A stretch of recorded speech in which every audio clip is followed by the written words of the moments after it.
बिस्मिल्लाहिर्रहमानिर्रहीम। मोहतरम हज़रात, आज कुछ सवालात आए हैं। आज उन सवालात के जवाबात दिए जाएंगे।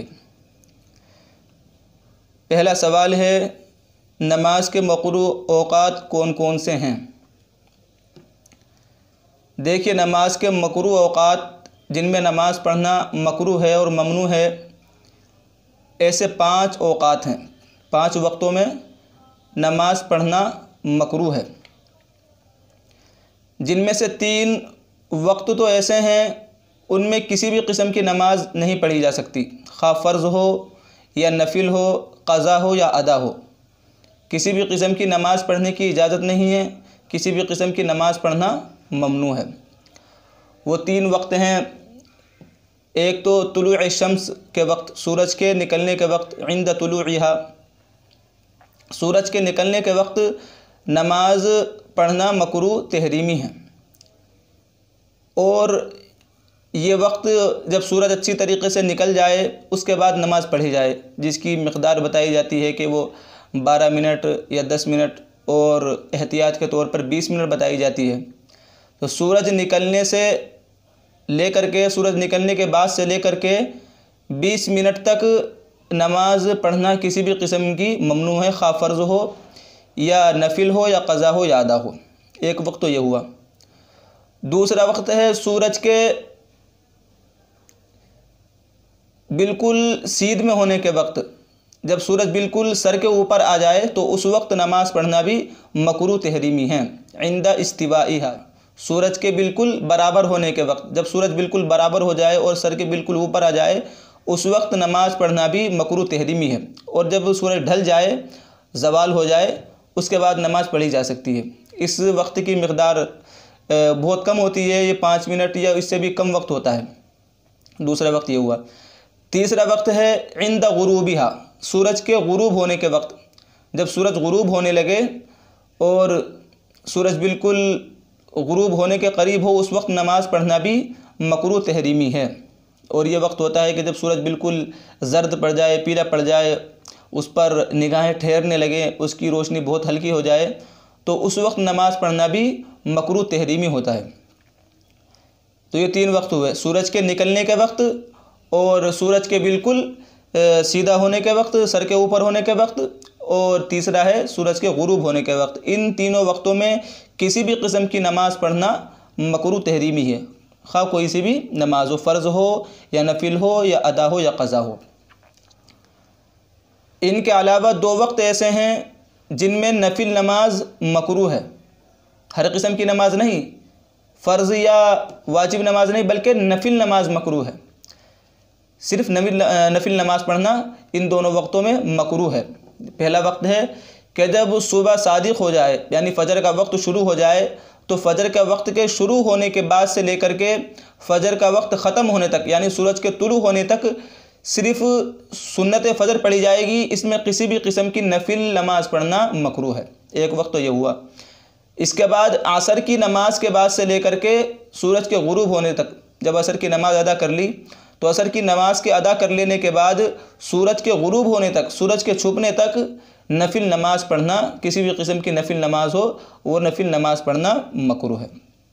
लेकिन एक बात याद रखनी चाहिए, मैंने बताया कि 3 वक्त जो शुरू में बताया कि इन तीनों वक्तों में नमाज पढ़ना मकरूह तहरीमी है, फ़र्ज़ भी और अदा और क़ज़ा हर किस्म की। लेकिन असर का जो वक्त है उसमें अगर उसी दिन की असर की नमाज़ पढ़ी जाए, मिसाल के तौर पर किसी शख्स ने असर की नमाज़ नहीं पढ़ी और वो आया और सूरज के गुरूब होने का टाइम हो रहा था, सूरज छुपने ही वाला था, तो उस दिन की अगर वो असर की नमाज़ पढ़ना चाहे तो वो पढ़ सकता है, इसकी इजाज़त है। लेकिन इसके अलावा किसी कल की असर की नमाज़ पढ़ना या क़ज़ा कभी भी और असर की नमाज़ पढ़ना ये मकरूह होगा। उसी दिन की अगर असर की नमाज़ पढ़ना चाहे तो वो पढ़ सकते हैं। इसका हदीस में भी जिक्र आया है। तो कुल ये 5 वक्त ऐसे हैं जिनमें नमाज पढ़ना मकरूह है। 3 वक्त तो वो हैं जिनमें किसी भी किस्म की नमाज नहीं पढ़ी जा सकती है, सूरज के तुलू होने के वक्त, दूसरा है सूरज के इस्तिवा के वक्त, सूरज के सर पे आने के वक्त, और तीसरा है सूरज के गुरूब होने के वक्त। इनमें किसी भी किस्म की नमाज़ नहीं पढ़ी जाएगी। और 2 वक्त हैं कि जिनमें नफिल नमाज़ पढ़ना मकरूह है। एक तो सुबह सादिक से लेकर के तुलूअ आफ्ताब तक, यानी सूरज के निकलने के वक्त, और दूसरा है असर की नमाज़ पढ़ने के बाद से लेकर के सूरज के गुरूब होने तक। ये हुआ कि नमाज के मकरूह औक़ात कौन से हैं, पहला सवाल। इसके बाद दूसरा सवाल है तयम्मुम कब किया जाता है, किन चीज़ों से तयम्मुम कर सकते हैं और तयम्मुम का तरीक़ा क्या है। तयम्मुम कब किया जाता है? तयम्मुम उस वक्त किया जाता है जब पानी मयस्सर ना हो, पानी ना मिले तो उस वक्त तयम्मुम कर सकते हैं। पानी ना मिलने का मतलब ये नहीं है कि हमारे रूम में पानी नहीं है या हमारे घर में पानी नहीं है, यह है कि 1 मील तक पानी ना मिल सकता हो तो उस वक्त जो है हम तयम्मुम कर सकते हैं।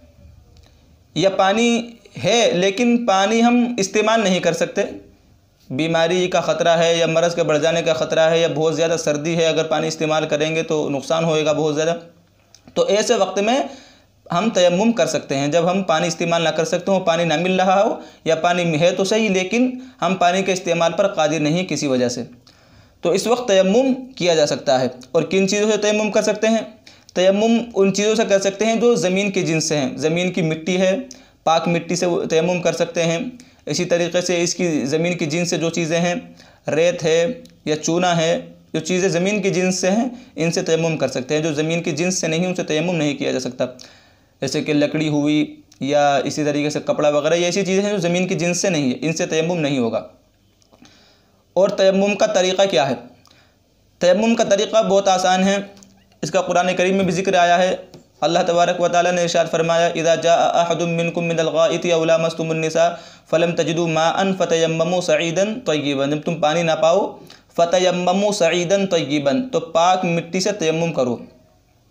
फमसहू बिवजूहिकुम व अयदीकुम, और चेहरों का मसा करो और अपने दोनों हाथों का मसा करो।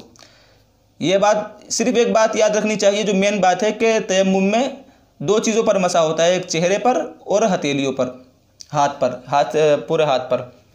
इसका तरीक़ा यह है कि हम पाक मिट्टी पर पहले तो नियत कर लेंगे तयम्मुम करने की, कि मैं तयम्मुम करने की नियत कर रहा हूँ, पाकी हासिल करने की नियत कर रहा हूँ इस पाक मिट्टी से, और उस पाक मिट्टी पर हाथ मारेंगे इस तरीके से और उसको आगे पीछे खींच करके ऐसे उठा लेंगे। और उठाने के बाद उनको इस तरीके से झाड़ेंगे ताकि मिट्टी में ज़्यादा चेहरा मुलव्विस ना हो जाए। उसके बाद पूरे चेहरे का मसा करेंगे, पहले पूरे चेहरे को पूरे अच्छे तरीके से घेर लेंगे जिस तरीके से पानी से धोते हैं। उसके बाद दूसरी मरतबा हथेली ज़मीन पर मारेंगे और उसको आगे पीछे खींचने के बाद उसको इसी तरीके से झाड़ेंगे। फिर जो है दाएं हाथ से लेकर के तयम्मुम करेंगे इस हाथ पर और इस तरीके से ले जाएंगे पूरे हाथ पे और उसको इस तरीके से ला करके यहाँ कर देंगे, और दूसरे वाली हथेली से इस वाले हाथ का तयम्मुम करेंगे, इसको ऐसे ले जाएंगे और ऐसे ले जा करके इसको पूरे हाथ को घेर लेंगे। तो ये 2 जो है चीज़ों का तयम्मुम किया जाता है, 2 चीज़ों पर तयम्मुम में मसा किया जाता है। तो ये बात हुई कि तयम्मुम कब किया जाता है और तयम्मुम किन चीज़ों से कर सकते हैं और तयम्मुम का तरीक़ा क्या है। इसके बाद एक सवाल है कि कुरान ख़वानी करना कैसा है, ईसाले सवाब का तरीक़ा क्या है। देखिए, कुरान ख़वानी करना, कुरान करीम पढ़ करके ईसाले सवाब करना ये जायज़ है, इसका सबूत है। हम अपने मुर्दों को ईसाले सवाब कर सकते हैं कुरान करीम पढ़ करके, या जो भी हमें दुआएं याद हैं या जो कुरान करीम जितना भी याद है वो पढ़ करके हम उसका सवाब अपने मुर्दों को पहुंचा सकते हैं, ये जायज़ है। लेकिन जो कुरान ख़वानी मुरव्वजा कुरान ख़वानी है जिसमें लोगों को जमा किया जाता है, मदरसे के तलबा को बुलाया जाता है, किराए के तौर पर बच्चों को बुलाया जाता है, और बाज़ लोग तो पैसे मुतय्यन करके लाते हैं कि हम एक कुरान ख़वानी के इतने रुपए लेंगे। ये बहुत सारी चीज़ें हैं। बाज़ जगह जो है खाने का इंतज़ाम किया जाता है कि खाना बनाना ज़रूरी है, खाना खिलाना ज़रूरी है। इस तरीके से अगर कुरान ख़वानी हो और ये गलत काम उसके अंदर हो तो इस तरीके से कुरान ख़वानी करना ये गलत है, इसको बिदअत कहा है उलमाए किराम ने। कि कुरान ख़वानी करना कैसा है, तो उसका जवाब यही है कि कुरान ख़वानी करना बिदअत है। ईसाले सवाब का तरीक़ा क्या है? ईसाले सवाब का तरीक़ा यही कि हमें जो कुछ कुरान करीम याद है, जो दुआएं याद हैं, वो पढ़ करके अपने मुर्दों को उसका सवाब पहुँचा दें। हम जो भी याद है उसको पढ़ें और ये कह दें कि अल्लाह जो हमने कुरान करीम पढ़ा है इसका सवाब हमारे मुर्दों की रूह को पहुँचा। बहुत आसान है। सवाल, क्या कोरोना का ज़िक्र कुरान और हदीस में आया है? देखिए, कोरोना जो इस वक्त बीमारी है इसका ज़िक्र कुरान करीम में सराहतन ये तो नहीं है कि कुरान का ज़िक्र आया हो, हदीस में आया हो या कुरान में आया हो, ऐसा तो नहीं है। लेकिन हदीसों में इस बात का ज़िक्र आया है कि जब दुनिया के अंदर बेहयाई और फहाशी और उर्यानियत फैल जाएगी तो उस वक्त ऐसी ऐसी बीमारी वजूद में आएगी जिनका तज़किरा पहले कभी नहीं हुआ होगा। हदीस शरीफ में आया है, लम तज़हरिल फ़ाहिशतु फ़ी क़ौमिन क़त्तु हत्ता युअलिनु बिहा इल्ला फ़शा फ़ीहिम अत्ताऊन वल अवजाउ अल्लती लम तकुन फ़ी असलाफ़िहिम अल्लज़ीना मज़ऊ, कि जब दुनिया के अंदर फहाशी और बेहयाई आम हो जाएगी तो उनके अंदर ताउन फैल जाएगा और ऐसी ऐसी बीमारी फैलने लगेंगी जो उनके असलाफ़ में नहीं आई होंगी। जो बीमारी उनके बड़ों ने, उनके अकाबरी ने जिन बीमारियों का नाम नहीं सुना होगा, ऐसी बीमारियाँ वजूद में आएंगी। तो ये इसको हम अगर इस पर मुंतबिक कर लें कि आज दुनिया के अंदर फहाशी और बेहयाई फैल रही है, तो इसके इस तरीके से सराहतन तो ज़िक्र हदीस में नहीं है, लेकिन ऐसे आया है कि बीमारियां वजूद में आएंगी और ये वजूद में आती रहती हैं। बीमारी हर साल कोई ना कोई नई बीमारी आती है।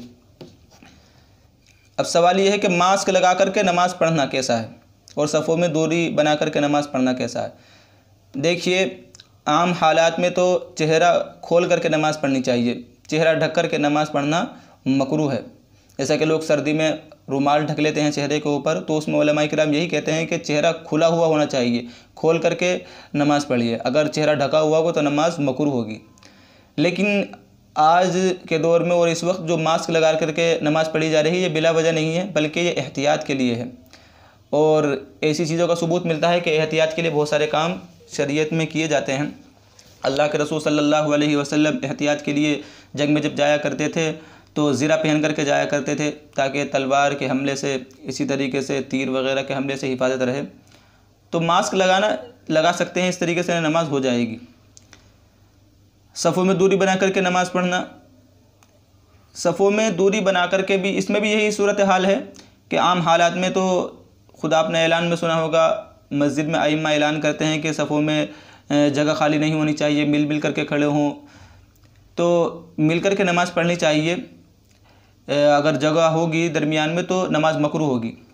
लेकिन इस वक्त जैसा कि बीमारी फैल रही, कहा जा रहा है कि अगर एक दूसरे से मिलेंगे, एक दूसरे से टच अगर होंगे तो बीमारी लग जाएगी। तो इसलिए एहतियातन हुकूमत की तरफ से भी यही कानून है और उलमाए किराम भी यही कह रहे हैं।